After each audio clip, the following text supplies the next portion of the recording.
Welcome to the Multiverse of Misinformation, a podcast about misinformation and the way it affects the many facets of our life, produced by the California Center for Ethics and Policy, or CCEP, at Cal Poly Pomona, and generously supported by the Cal Poly Pomona Special Projects for Improving the Classroom Experience grant program.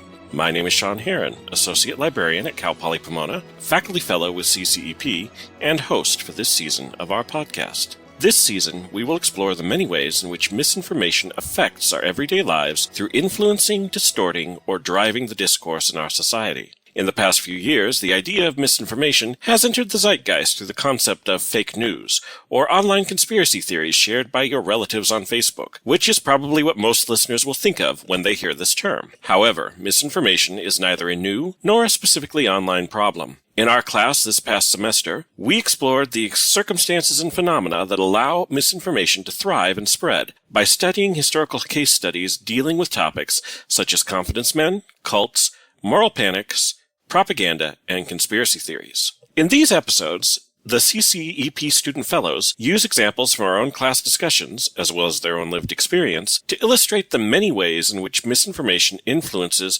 what we think, how we act, and what we believe. In this episode, student fellow Raven Maxwell takes the multiverse of misinformation to school to discuss how colleges can improve student services and outreach to support students who are new to higher education and often bewildered by its complexities. She will interview her mother, Tanya, a first-generation student and now student advisor at California State University, Los Angeles, and compare Tanya's experiences as a first-generation student with her own as a student who entered college benefiting from her mother's experience with the system.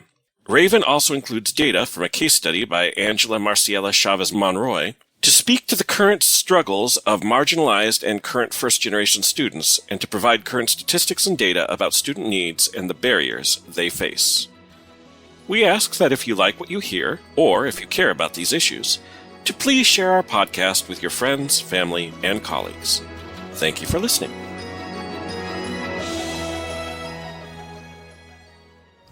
Hello, everyone. So for my podcast regarding misinformation, I really wanted to focus on how misinformation impacts people achieving their everyday goals.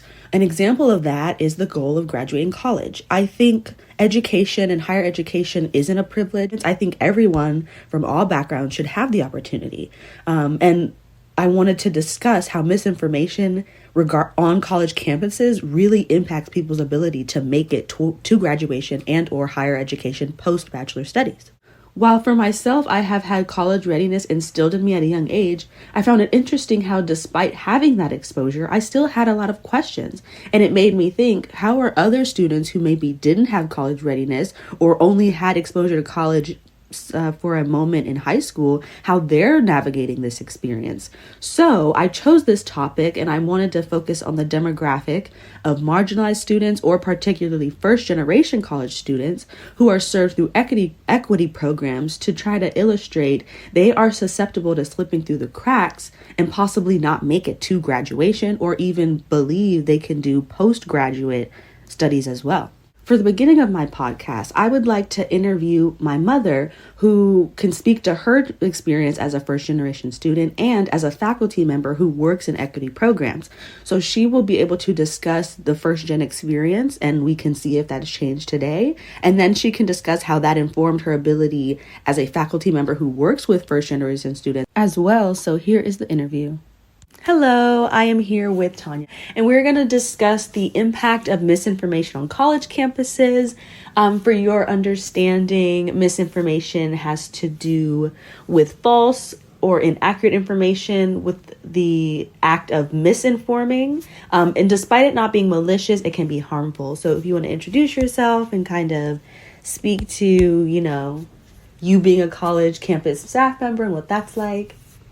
Hello, good evening. Yes, I'm Tanya. I work at a local CSU here in Los Angeles, and I work in the Division of Student Life as a counselor for over 20 years, and that is basically my job. I'm a counselor, but my job is advocacy. So I am here at all costs to provide information to those that might receive it and not understand it because they're the first in their family to go to college. Maybe they've never been exposed to it. So I'm there to be their navigator. So I believe misinformation can be alleviated a little bit by presentations, going out in the community, having classroom workshops, talking to students on their terms, inviting them to your campus. So that's how I kind of deal with misinformation. I think misinformation, provided I think the information may be there, but it may be misunderstood, maybe. Yeah, and I think that is a good worse of misunderstood, like how much of misinformation has to do with you maybe misunderstanding where to get the information, once you have it, what to do with it, and those kinds of things. So that's great. For the duration of this discussion, I kind of want to speak to, your experience as a student, being a first-gen student, how that shaped you taking a master's student journey, and then later speaking more to this like faculty member position, if that's all right with you. Sure. Well, going to college as a first generation college student, being the first in my family to go to college, I use the example of you being kind of like the captain of your own ship, as well as building the ship while you're navigating the ship through this ocean of the unknown, and you don't have a map, and you're not sure where you're going, and the directions are kind of shaky, as well as you're trying to take care of the ship and hold it up and all of those things and the such. So being a first gen, I reached out to programs to have mentors. I worked on campus so I can stay informed with what's going on. I feel like I was on the first line to know about the campus because I worked there. And then I end up working as a supplemental instruction leader, which is like a older student that mentors younger students in their classroom, and you sit in their class and you help them break down the materials of their, usually lower division courses. And from there, I just found myself in love with the act of mentoring and working with students and working in groups and being in a community. So then I became a counselor after working as a supplemental instruction leader, coordinating programs, working on campus, being a leader, actively involved.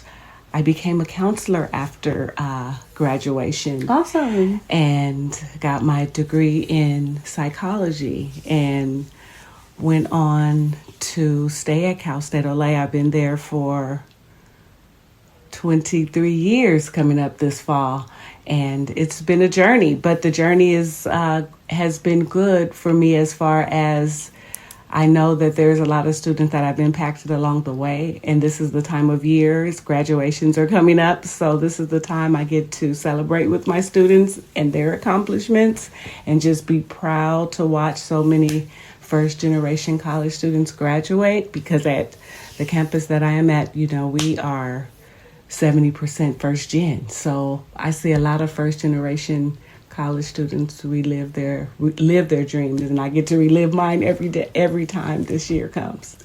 Okay, so to further discuss your experience as a student, what was your motivation to go to college, and what were resources that reaffirmed that motivation and made it possible for you to navigate as a freshman, sophomore, junior, and senior? So going through the university, how I got through was learning how I learned.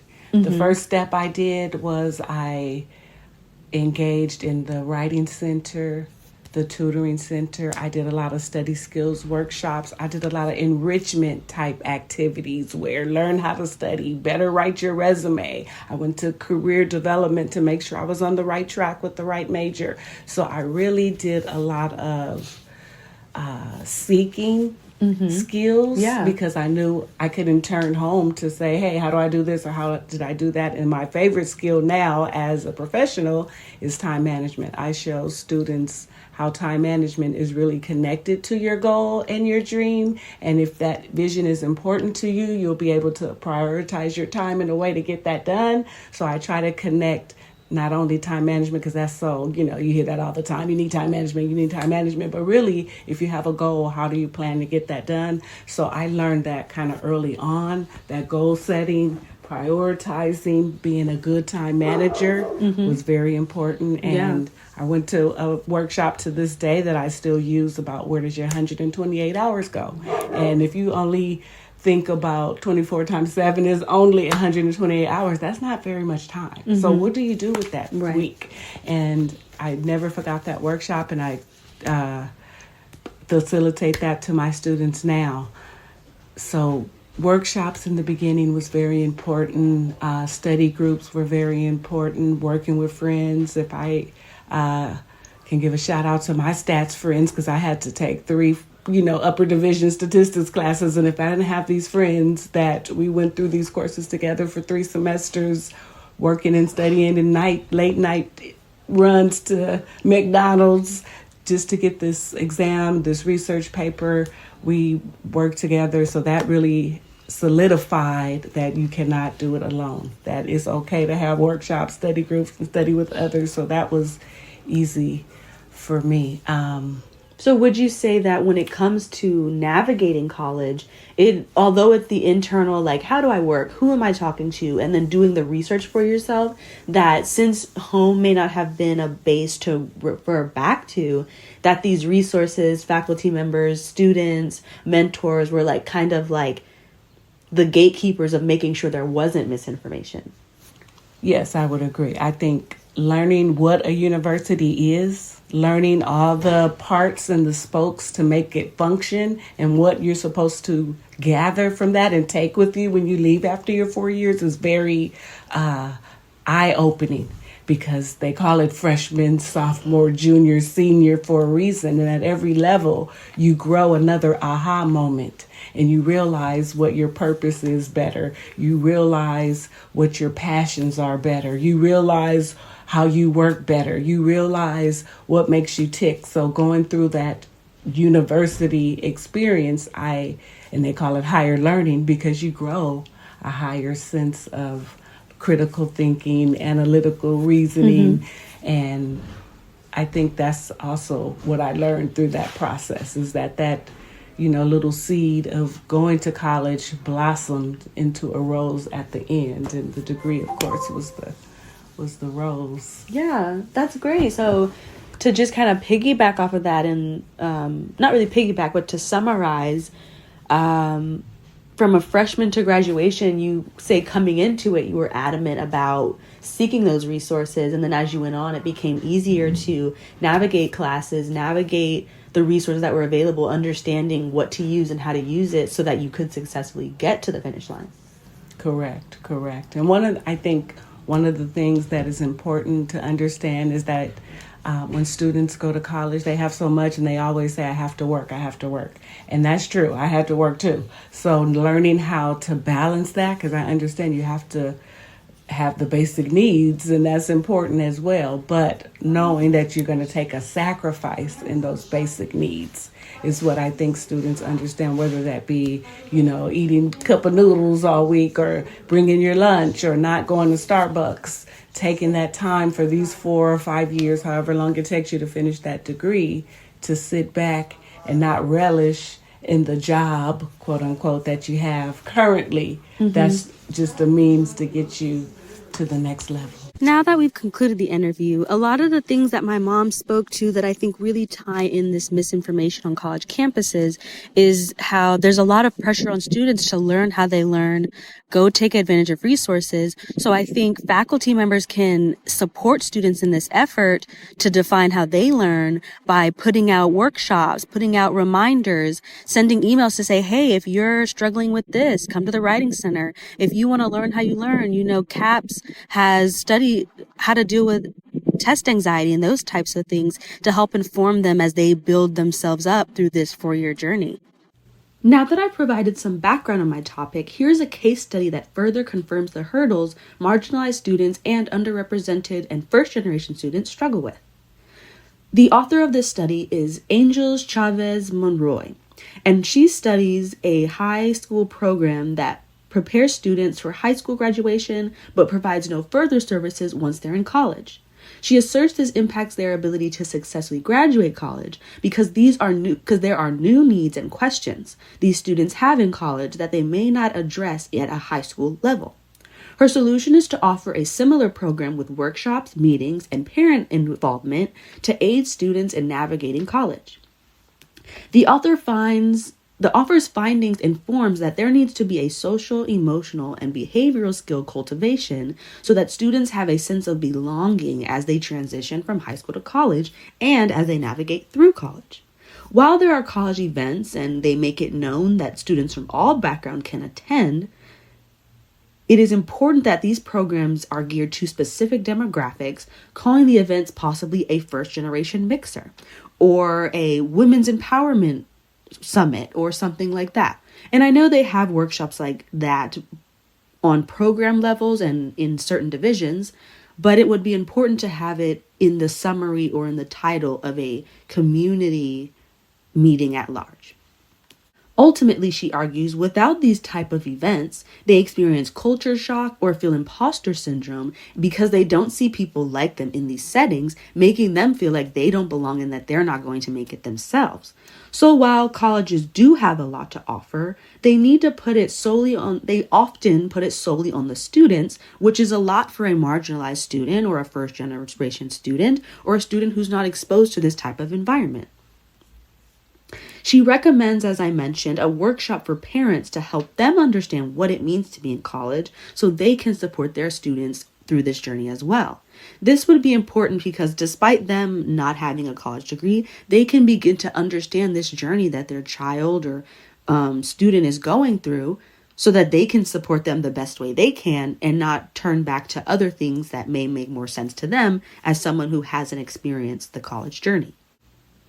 So the overall understanding of her study is you need to cultivate the student as a whole, not simply promote a equity program or one event throughout the year. It is a continuous cultivation from freshman year to senior year. Now that I've discussed talking with my mother and gone over this case study with you, you're probably wondering, this sounds more like an equity issue than a misinformation issue. Well, they're actually one and the same.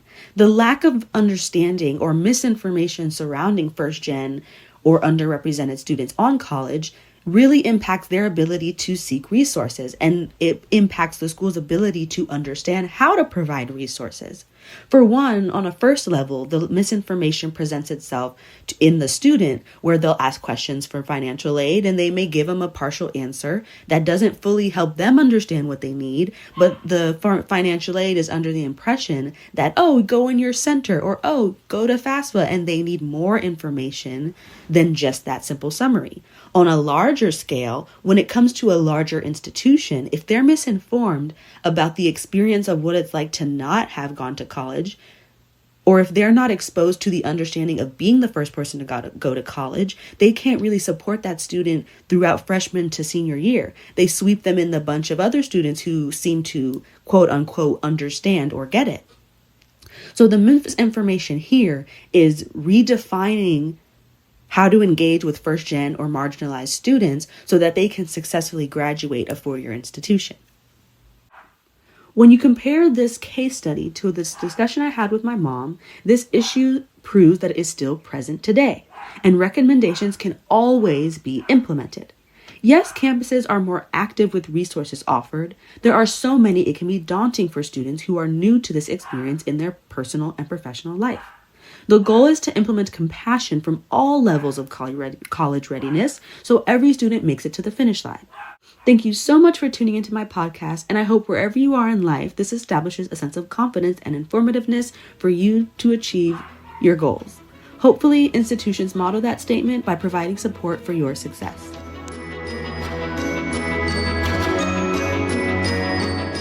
On behalf of CCEP, we'd like to thank the students who worked together over the past year to put together this podcast series, the guests who agreed to be interviewed and recorded for these episodes, and our CCEP faculty fellows for their ongoing advice. A special thanks also to the Cal Poly Pomona Special Projects for improving the Classroom Experience Grant Program for making this series possible. And finally, once again, thank you so much for listening.